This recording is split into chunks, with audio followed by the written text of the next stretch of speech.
tulo mo we ki mo amada puli e fai vale ha kau ki kai tu atu he ka ve hau kau tak hau mamata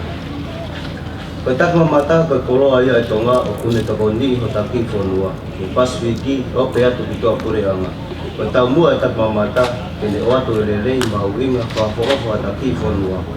kasi ba telefon dia tak mamata kau watol wal hiban lima kau kiki o alo visi tak mamata i halabula hanga hake ke tawang kapasi mau fanga apa fanga nulua o miniti be ita hameyai kinu kualofa ki fola eva mai mo eva mai tar vivia mo service ya to kau ngau tak mamata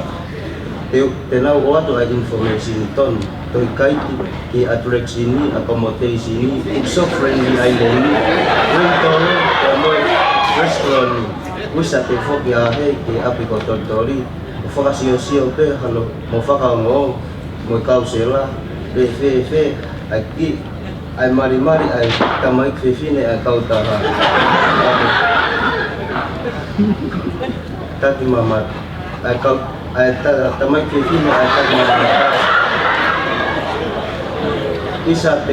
te fok fe ki api ko tori Oto frasio pe gomana tua ai ngau lele ai kau taha tapi mamata malo e ngau lah mau ko fala ya tu kali lele ya ite tau ngau